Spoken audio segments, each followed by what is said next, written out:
اور دانیل کی کتاب اس کے 12ویں باب کی 2 آیت یہ بیان کرتی ہے، اور جو خاک میں سو رہے ہیں ان میں سے بتیرے جاگ اٹھیں گے، بعض حیات ابدی کے لیے اور بعض رسوائی اور ذلت ابدی کے لیے۔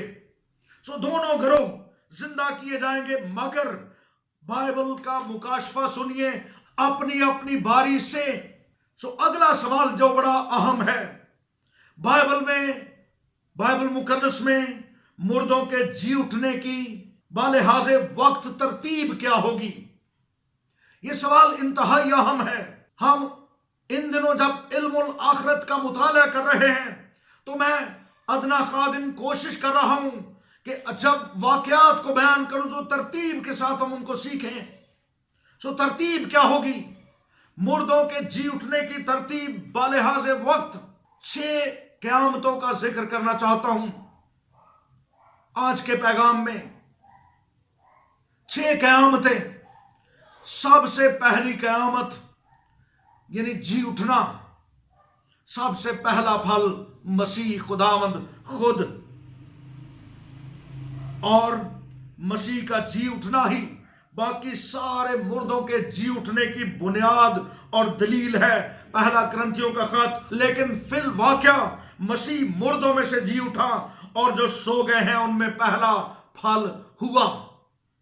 غیر فانی اور جلالی بدن کی حالت میں جی اٹھنا والا سب سے پہلا پھل مسیح خداوند خود۔ دوسری قیامت جس کا میں ذکر کرنا چاہتا ہوں، عہد عتیق کے مقدسین کی قیامت۔ جب ہم متی رسول کی معرفت لکھی گئی انجیل اس کے 27ویں باب کی 52 آیت کو پڑھتے ہیں تو ہمیں یہ پتہ چلتا ہے کہ مسیح کی فاتحانہ موت کے موقع پر عہد عتیق کے مقدسین جی اٹھے۔ اس کا ذکر ہم پچھلے اسباق میں بھی کر چکے ہیں۔ تیسری قیامت، پہلی 2 قیامتیں ہو چکی لیکن تیسری قیامت ابھی ہونے والی ہے، اور یہ قیامت کلیسیا کے مقدسین کی قیامت۔ اس کا ذکر کرنتھس کی کلیسیا کے نام لکھا گیا پہلا خط اس کے 15ویں باب کی 52 آیت میں لکھا ہے، اور یہ ایک دم میں، ایک پل میں پچھلا نرسنگا پھونکتے ہی ہوگا، کیونکہ نرسنگا پھونکا جائے گا اور مردے غیر فانی حالت میں اٹھیں گے اور ہم بدل جائیں گے۔ سو یہ تیسری قیامت ہے۔ اس کے بعد چوتھی قیامت جس کا میں ذکر کرنا چاہتا ہوں، مکاشفہ کی کتاب اس کے 11ویں باب کی 11ویں آیت۔ بڑی مصیبتوں کے دور میں 2 گواہ جن کا ذکر نبوتی کتاب میں ملتا ہے، ان گواہوں کو حیوان نے قتل کر دیا، مخالف مسیح نے شہید کر دیا، قتل کر دیا، ان کو مار دیا گیا، اور ان کی لاشیں 3.5 دن تک وہاں پر پڑی رہیں، اور 3.5 دن کے بعد خدا کی طرف سے ان میں زندگی کی روح داخل ہوئی اور وہ اپنے پاؤں پر کھڑے ہو گئے۔ 2 گواہوں کا ذکر کر رہا ہوں، اور انہیں آسمان پر سے ایک بلند آواز سنائی دی کہ یہاں اوپر آ جاؤ۔ پس وہ بادل پر سوار ہو کر آسمان پر چڑھ گئے، اور ان کے دشمن انہیں دیکھ رہے تھے۔ 5ویں قیامت جس کا میں ذکر کرنا چاہتا ہوں، بنی اسرائیل میں سے مقدس کیے گئے لوگ اور بڑی مصیبتوں میں شہید ہونے والے مقدسین 1000 سالہ بادشاہت سے پہلے زندہ کیے گئے، اور وہ 1000 سالہ بادشاہت میں شریک ہوئے۔ اس متن کو ہم پڑھنا چاہیں گے، مکاشفہ کی کتاب اس کے 20ویں باب کی 4 آیت۔ لکھا ہے، پھر میں نے تخت دیکھے اور لوگ ان پر بیٹھ گئے، اور عدالت ان کے سپرد کی گئی، اور ان کی روحوں کو بھی دیکھا جن کے سر یسوع کی گواہی دینے اور خدا کے کلام کے سبب سے کاٹے گئے تھے، اور جنہوں نے نہ تو اس حیوان کی پرستش کی تھی، نہ اس کے بت کی، اور نہ اس کی چھاپ اپنے ماتھے اور ہاتھوں پر لی تھی۔ وہ زندہ ہو کر 1000 برس تک مسیح کے ساتھ بادشاہی کرتے رہے، اور جب تک یہ 1000 برس پورے نہ ہو لیے باقی مردے زندہ نہ ہوئے۔ پہلی قیامت یہی ہے۔ سو 5ویں قیامت بنی اسرائیل میں سے مقدس کیے گئے لوگ اور بڑی مصیبتوں میں جو لوگ شہید ہوئے، وہ مقدسین زندہ ہو کر 1000 سالہ بادشاہت میں کلیسیا کے ساتھ شریک ہوئے۔ چھٹی اور آخری قیامت جس کا میں ذکر کرنا چاہتا ہوں، غیر ایمانداروں یا گنہگاروں کی قیامت۔ مسیح کی 1000 سالہ بادشاہت کے بعد ساری انسانی تاریخ کے باقی مردے بھی زندہ کر دیے گئے، وہ بھی زندہ کر دیے جائیں گے، اور یہ آخری قیامت ہوگی، اور ان سب کو پھر سفید تخت کی عدالت کے سامنے پیش کیا جائے گا۔ ہم حوالہ پڑھیں گے 20ویں باب مکاشفہ 20واں باب اس کی 11ویں آیت سے۔ پھر میں نے ایک بڑا سفید تخت اور اس کو جو اس پر بیٹھا ہوا تھا دیکھا، جس کے سامنے سے زمین اور آسمان بھاگ گئے اور انہیں کہیں جگہ نہ ملی۔ پھر میں نے چھوٹے بڑے سب مردوں کو اس تخت کے سامنے کھڑے ہوئے دیکھا، اور کتابیں کھولی گئیں۔ پھر ایک اور کتاب کھولی گئی، یعنی کتاب حیات، اور جس طرح ان کتابوں میں لکھا ہوا تھا ان کے اعمال کے مطابق مردوں کا انصاف کیا گیا، اور سمندر نے اپنے اندر کے مردوں کو دے دیا، اور موت اور عالم ارواح نے اپنے اندر کے مردوں کو دے دیا، اور ان میں سے ہر ایک کے اعمال کے موافق اس کا انصاف کیا گیا۔ یہاں پر ہمیں پتہ چلتا ہے سمندر، موت اور عالم ارواح نے اپنے اندر کے مردوں کو دے دیا، اور انہیں غیر فانی حالت میں زندہ کیا گیا، اور پھر غیر فانی بدنوں کی حالت میں انہیں ابدی سزا کے لیے، ابدی موت کے لیے آگ کی اس جھیل میں ڈال دیا گیا جو جہنم کہلاتی ہے۔ وہ اپنے انجام کو پہنچے۔ آخری قیامت یہی ہے۔ God bless you. خداوند آپ کو برکت دے۔